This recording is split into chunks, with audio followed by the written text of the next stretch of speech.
Então, vocês vão ver que esse doméstico, tá? Não é apenas o doméstico que nos vem à mente, aquele, né, aquela babá, ou aquela que limpa a casa, que faz as atividades domésticas, propriamente dita, mas é aquele que trabalha no âmbito residencial sem fins lucrativos, tá? Já vou colocar o material na tela.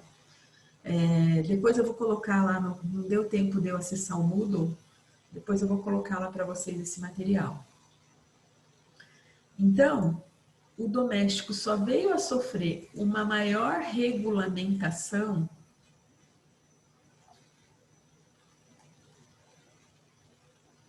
Espera só um minutinho. O doméstico só veio a sofrer uma melhor regulamentação com a Lei Complementar 150, de 1º de 6 de 2015. Olha quanto tempo e o como nós somos atrasados, tá? Veja bem, na nossa sociedade, até há pouco tempo, quem que era a figura do doméstico? Aquela menina que vinha do sítio, que trabalhava ali na casa, a partir dos 13 anos de idade, 14, e ficava ali sob o jugo da família, sem regulamentação de horário, nada disso. O salário muitas vezes era retido ou a família pagava o dia que quisesse. Vocês acompanharam na mídia recentemente o caso daquela senhora que ficou 38 anos. 38 anos, gente, é muito tempo sob um trabalho escravo, análogo a de escravo. Ela era, não sei se vocês viram a reportagem no Fantástico, né? Mas ela ficava num quarto minúsculo, sem ventilação nenhuma, não tinha janela. Ela não tinha sequer material higiênico. As pessoas a descobriram, fizeram a denúncia para o Ministério Público do Trabalho, porque ela começou a colocar uns bilhetinhos embaixo da porta. Preciso de um sabonete, um absorvente, alguém, né, me ajuda e tal. Por causa desse bilhetinho é que a família, pasmem, uma família de professores, salvo engano, eu tinha não sei quantos anos, 15 anos de professora na rede estadual lá da região de Minas Gerais, né? E ela, ou seja, esse trabalhador que aconteceu com essa mulher, que a gente viu a reportagem, não é raro, não. É algo que vira e mexe, aparece na mídia. Em São Paulo teve outro caso, e fora os tantos outros que a gente não sabe, né? Como eu falei, de famílias que vão para um sítio, pegam uma menina e levam para sua residência e acaba desrespeitando direitos trabalhistas, tá? Então foi um avanço imenso essa Lei Complementar 150, porque ela praticamente ela igualou o doméstico ao trabalhador empregado. Então hoje esse trabalhador tem direito ao FGTS, que é obrigatório, antes era facultativo. Ele tem direito a horas extras, tem direito a adicional noturno, adicional em viagens, a gente vai estudar tudo isso agora. Mas, como tudo que acontece no Brasil, né, vocês sabem, tem às vezes a legislação tem uma consequência desastrosa, né? Por quê? Porque a nossa cultura não está tão avançada a ponto de receber aquela legislação, como a gente acabou de falar do teletrabalho, ninguém estava preparado, e aí acontece várias irregularidades e ilícitos em torno desse trabalho. Com o trabalhador doméstico é a mesma coisa. a nossa sociedade não estava preparada para que esse trabalhador fosse igualado ao trabalhador urbano comum, né? O que acontece? Muitas famílias não têm sequer condição de registrar esse doméstico, porque com encargos ele vai sair para uma família hoje quase R$ 3.000. Quem que vai poder pagar? Às vezes a própria família nem recebe isso, certo? Então, o que acontece? Essa legislação foi um importante avanço, porém, deu uma esvaziada nesse tipo de trabalhador. As pessoas preferiram contratar o quê? Diaristas, porque até o diarista, ele acaba saindo mais barato, mais em conta para as famílias, do que regulamentar o trabalhador doméstico, tá? Bom, primeiro detalhe, então, quem é o trabalhador doméstico? Quem é o trabalhador doméstico? Aquele que trabalha no âmbito residencial, ou seja, no âmbito em que essa família não visa lucro, não visa lucro.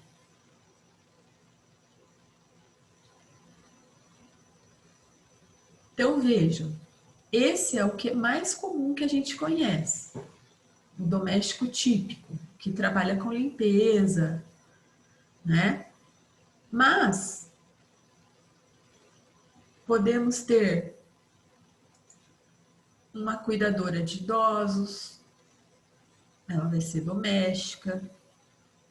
O doméstico, tá, gente? Ele tem uma lei no estado do Paraná que tem um piso para o doméstico. Eu não tive. Se alguém puder ver aí para mim quanto está o piso do doméstico no Paraná, tá? Só para deixar a gente, eu acho que está quase R$ 1.500.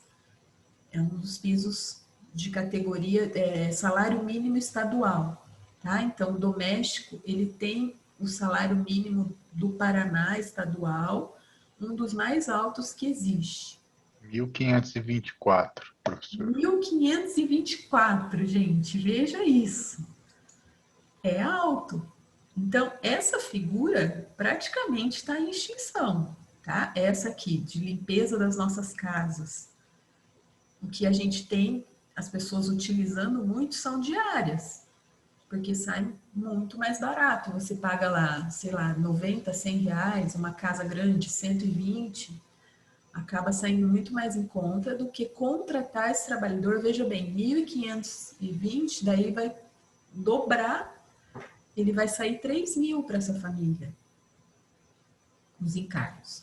Agora, veja bem, quando a gente se cuida, se trata de um idoso, o que é importante vocês saberem? É um enfermeiro, professora, mas é um enfermeiro formado, tudo, tem a graduação de enfermagem, é um técnico de enfermagem. Não interessa. O piso que ele tem direito é esse que o André falou, tá? É o piso do doméstico do Paraná, porque ele está trabalhando em âmbito residencial. A gente já vai ver a lei certinho, ok? Então, o doméstico pode ser um cuidador de idosos, que é enfermeiro.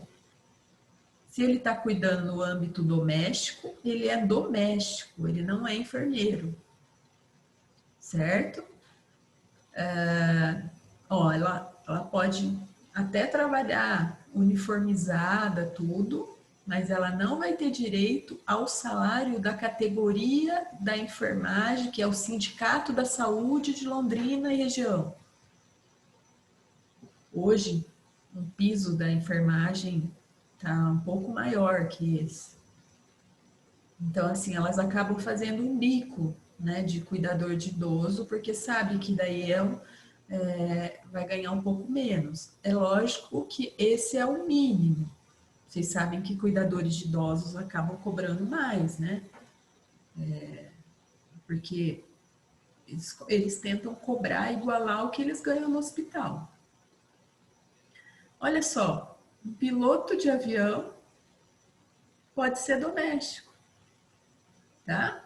Olha que louco, porque se ele trabalha no âmbito residencial, tá? Para o Luciano Huck, transportando a família de um canto para o outro, sem ser para o programa lá da Rede Globo, tá? Só transportando a família em viagens.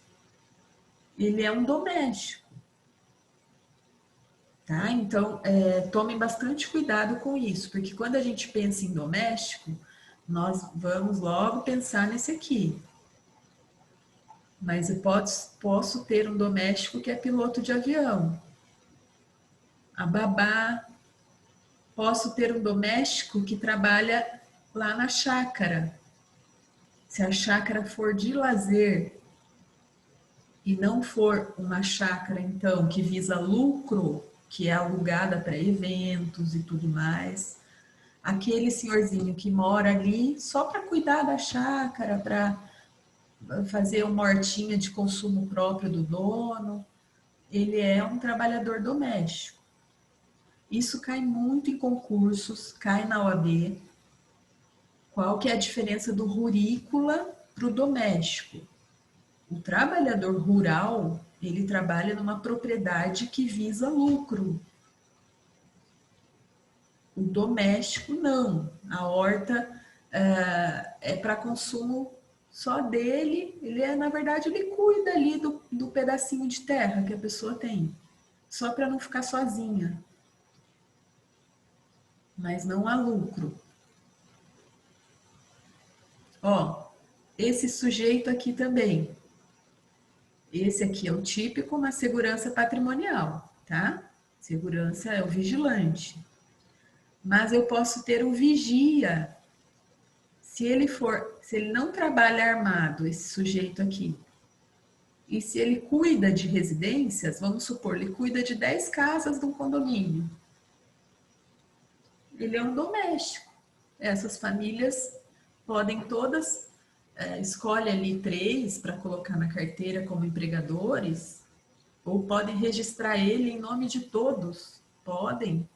É que vai ficar muita gente, né? Tipo, 10 casas, são 10 empregadores. Mas o salário pode ser dividido entre eles? Pode.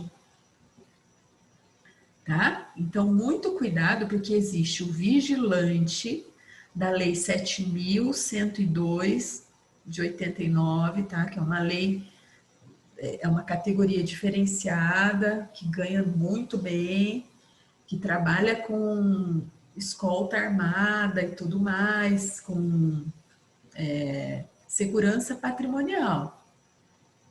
Agora, eu estou falando que esse aqui pode também ser o vigia de casas. E aí eu tive um tio que é militar aposentado. E ele cuidava de 10 casas de um bairro lá, eles são de Araraquara. E ele falou, sou minha sobrinha, eu entrei com a ação e tal, mas eu perdi. Daí eu falei, por quê, tio? Não, porque eu queria ser considerado um vigilante, entende? Ele foi considerado um doméstico.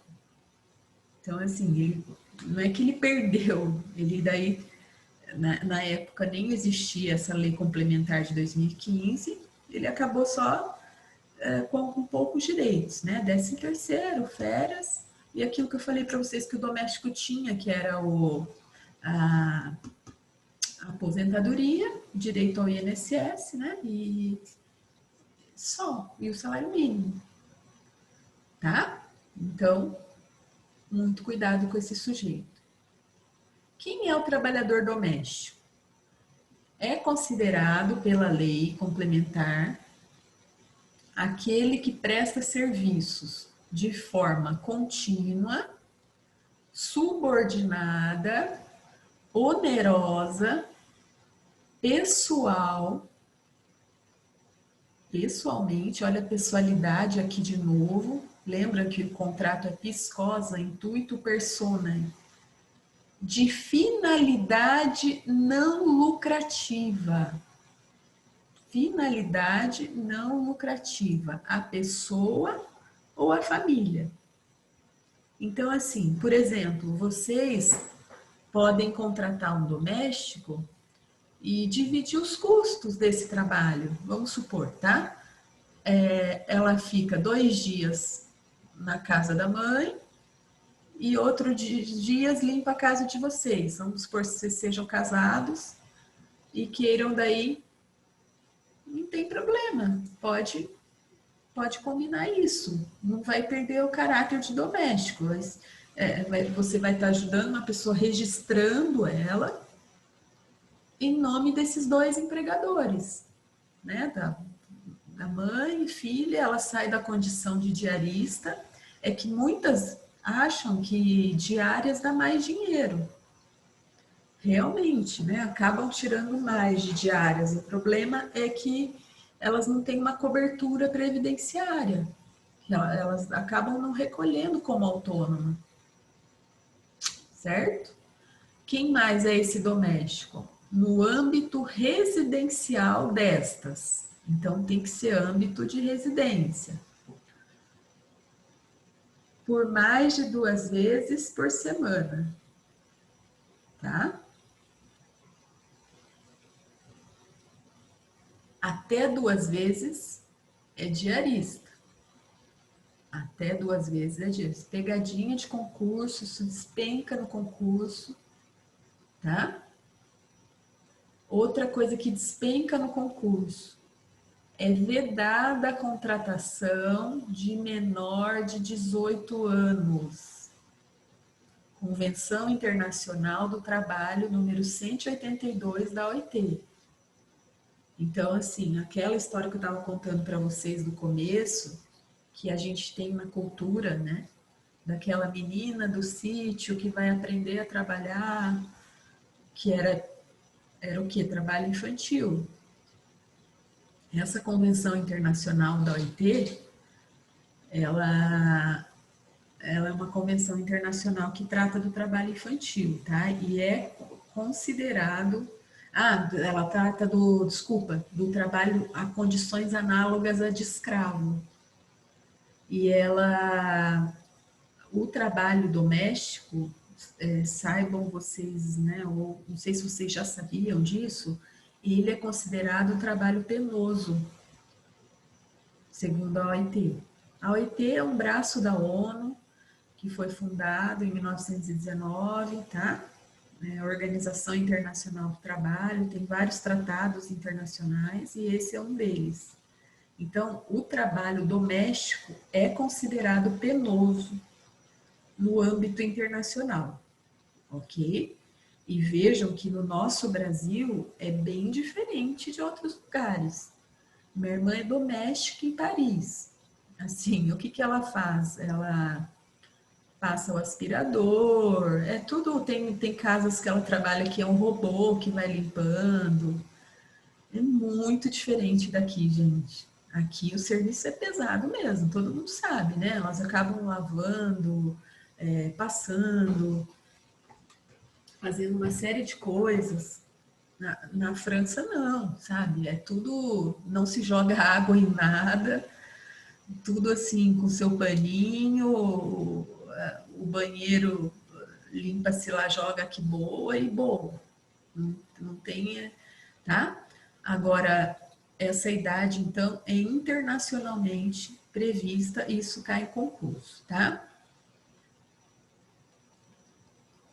Os direitos, então, eram previstos na CF, antes da lei complementar, e depois teve uma lei do doméstico, era de 72, 5859 de 72. Mas, como eu falei para vocês, só garantia férias, 13º, a aposentadoria e o salário mínimo, era só isso. Então, nos novos direitos regulamentados, que elas ganharam o adicional noturno, a obrigatoriedade do FGTS, o seguro-desemprego, até 3 parcelas, tá? Só limitado a 3 parcelas. Salário família. Esse auxílio creche é previsto na legislação, mas é para inglês ver, né? Não tem. seguro contra acidentes de trabalho e indenização no caso da demissão sem justa causa. Bom, em questão de duração do trabalho, né, qual que é a duração desse trabalho? Então, ele é para ser 8 horas e 44 semanais.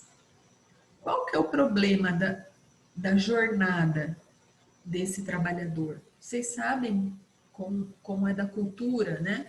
Pelo menos aqui no Brasil, essa cultura dele acaba passando desse horário, por exemplo, o horário do almoço, ali almoça e já volta a trabalhar, então não é muito fiscalizado. Na França, para vocês terem uma ideia, como eu estava falando do exemplo da minha irmã, é limitado a 35 horas semanais. E lá ganha-se por hora, tá? Então ela chama ménage, é a limpeza, né? Que ela é registrada certinho, mas marca por hora, sabe? 5 horas numa casa, 4 horas na outra, 3 horas na outra. Perceberam?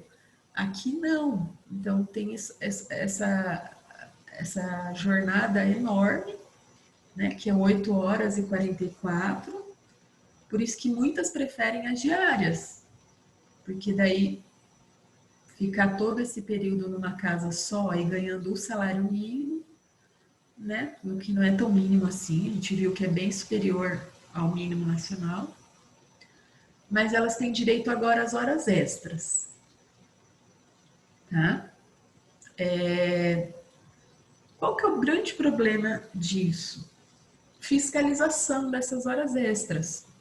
Porque geralmente esse trabalhador trabalha ele para a família. Então ele não vai ter testemunhas, ele tem um lugar de anotação das horas, que não é como numa empresa que você tem um ponto eletrônico.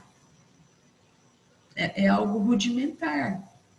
Então a legislação veio, mas é difícil fiscalizar isso aqui, as horas extras, né? Geralmente o trabalhador vai estar a crivo do que o patrão anotou ali. E essa família vai ficar anotando, né? Se porventura precisou ficar um pouquinho mais até a patroa chegar com as crianças. É difícil um empregador doméstico que tenha tudo anotado, bonitinho, tá? Regime de compensação. É possível compensar? Sim, tá? Então, poucas famílias, diante dessa possibilidade, se tiver um bom contador, um bom advogado, o advogado vai dizer, olha, melhor não pagar extras, né? Porque você pode compensar essas horas, dando em folga. Depende de acordo escrito entre empregado e empregador.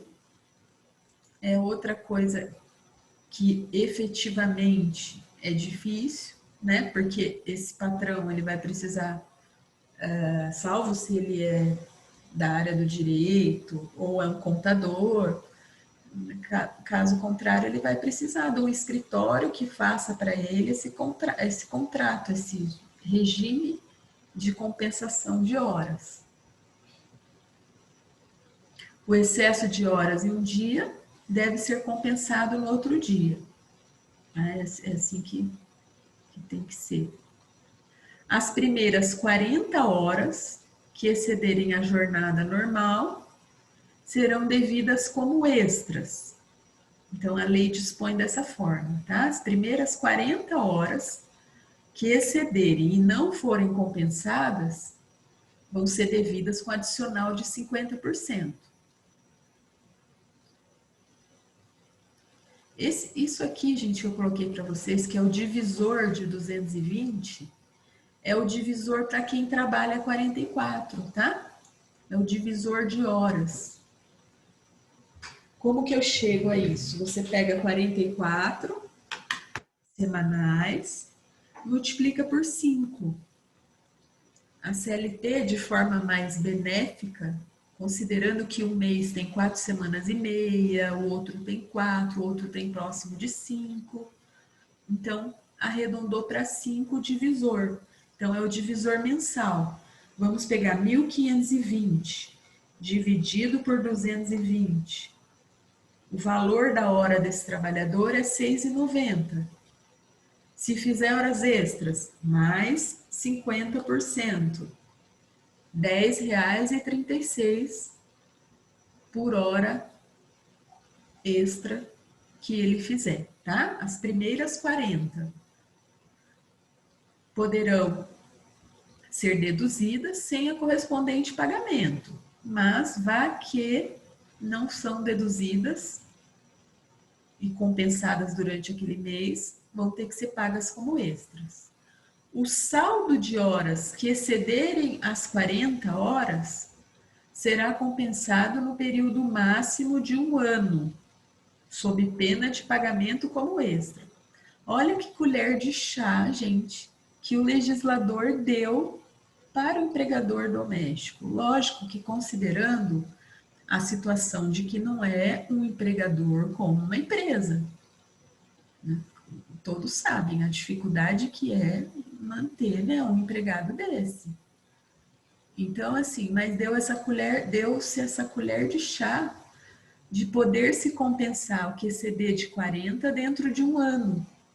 E é difícil de controlar isso. Para vocês terem uma ideia, do empregado comum, que a gente vai estudar a jornada mais para frente, pode ser compensado em 6 meses. Já aqui pode ser compensada dentro de 1 ano.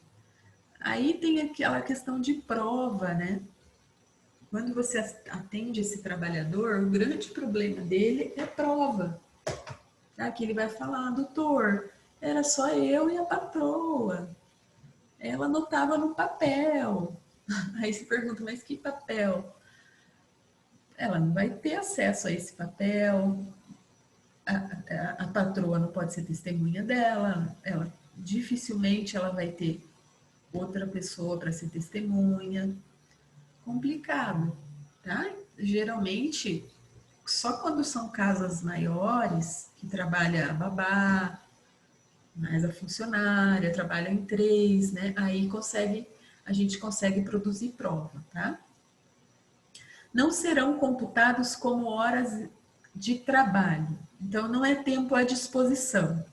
Os intervalos para repouso, as horas não trabalhadas, os feriados e domingos livres, mesmo que o empregado more no local de trabalho e nele permaneça.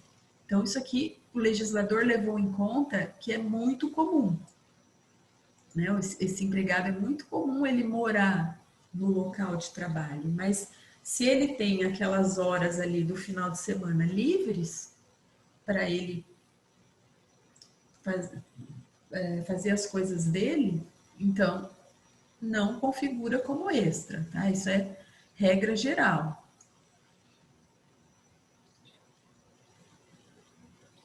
O trabalho não compensado, prestado em domingos e feriados, sem prejuízo da remuneração, deve ser pago em dobro. Então, veja, como que eu faço essa conta do pagamento em dobro? Pego 1.520, divido por 220, multiplico por 2, ou acrescento mais 100%, é a mesma coisa, tá? Multiplico por 2. R$ 13,81. Então, cada hora trabalhada em domingo e feriado que não for compensado, vai ter que ser pago em dobro. R$ 13,81 a hora. Vamos supor que ele trabalhou 8 horas no domingo. Vai dar R$ 110,54. Professora? Pois não. Mas o feriado e os domingos é 100%? Ou 100%. Quando o legislador colocou aqui dobro, quer dizer 100%.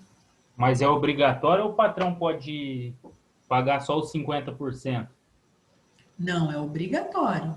Se não for compensado nos 6 dias seguintes. Ah, sim. Todo trabalho em domingos e feriados tem que dar folga nos 6 dias que se seguem. Se não der essa folga, acontece o que nós chamamos de dobra, que é o Ah, sim. 100%, tá? Não, o direito a 24 horas de repouso na semana é um direito constitucional. Então, é observado tanto para o doméstico quanto para qualquer trabalhador. 24 horas, não é o domingo. O domingo ele é preferencialmente, nesse caso desse trabalhador, a lei fala domingo, mas para o trabalhador comum, o domingo será preferencial, mas não que é obrigatório, né? Tem gente que tira folga em outros dias. Aqui era um exemplo que eu tinha colocado. Professora, Pois não. então para compensação é hora por hora, mesmo que seja no domingo. Só se for remunerada que daí é 100%. Exatamente. Compensa-se. Não, na verdade, André, compensa-se aquele dia trabalhado, né? O domingo e feriado leva-se em conta o que ele tem direito a um repouso semanal de 24 horas seguidas. Entendeu? Essas 24 horas são à disposição do. Todo salário nosso é pago mesmo que você venha para o descanso, né? Então, assim, concedeu, ele trabalhou lá 8 horas, vai ter direito aquele dia trabalhado para fins de, acho que eu entendi o que você falou, para fins de pagamento, né? Se o patrão for pagar, ele vai pagar só as 8 horas, certo? Ele não tem a obrigação de dar o descanso para o funcionário, né? Não. Se ele preferir, ele paga dobrado. Aquelas horas ali trabalhadas no domingo ou no feriado. Certo? A compensação é um direito que ele pode dispor para não pagar. Mas se ele preferir, ele pode pagar. Certo? Existe um regime que também é para os domésticos, que chama regime a tempo parcial, que é aquele doméstico que trabalha menos que 8 horas e 44. Então, é aquele que não excede a 25 horas semanais. Se você quiser contratar um doméstico que trabalha até 25 horas semanais, ou seja, 5 horas por dia apenas, 5 horas de segunda a sexta, existe esse regime a tempo parcial. O salário a ser pago a este empregado vai ser proporcional à sua jornada. Ou seja, aquilo que eu falei para vocês, quando a gente pensa no salário mínimo ou nesse piso estadual do doméstico, a gente está pensando numa jornada de 8h44.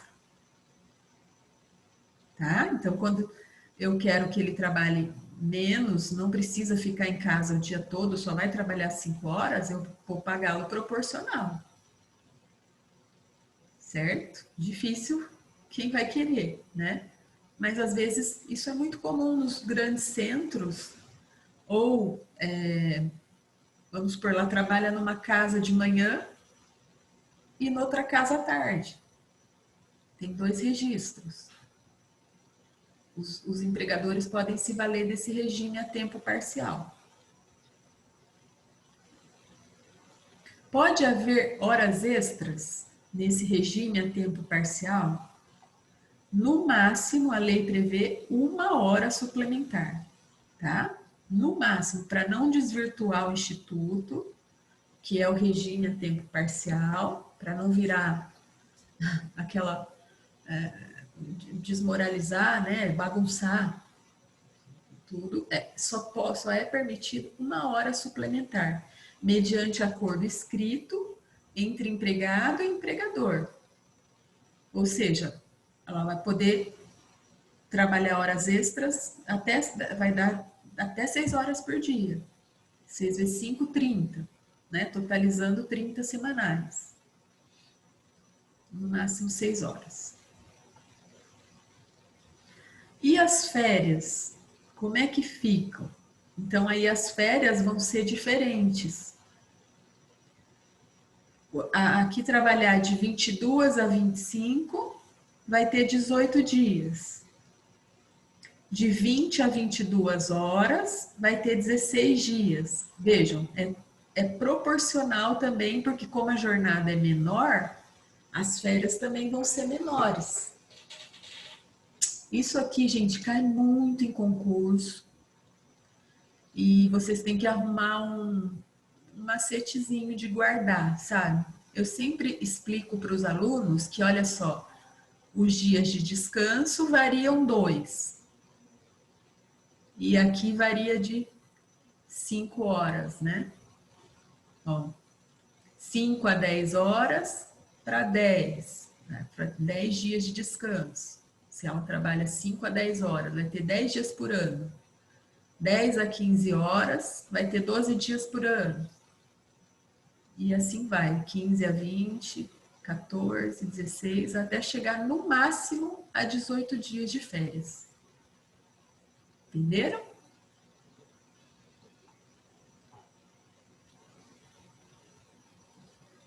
E 8 dias, pode chegar ela ter só 8 dias por ano de férias? Pode. Se a duração de trabalho for igual ou inferior a 5 horas. Então, vamos pensar que ela trabalhe, ó, 5 horas apenas por semana, tá? 5 horas. Vai ter total de 8 dias só de férias. É possível contratar esse trabalhador por tempo determinado? Ou seja, fazer um contrato de experiência?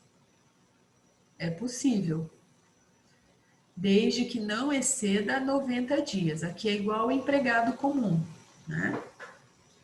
Posso contratar por experiência? Posso, mas não pode ultrapassar 90 dias. O contrato do doméstico, queridos, ele é um contrato de fidúcia, tá? É um contrato de confiança. Então, a gente sempre recomenda os empregadores que façam essa experiência, porque ele é de extrema fidúcia, assim como o jogador de futebol, né? É um contrato de muita fidúcia. Aqui também a importância da pessoa, né? Do caráter dela, da conduta. A gente já vai falar sobre a questão das revistas. Tô com menos de 1 minuto, a gente volta, tá? Moacir!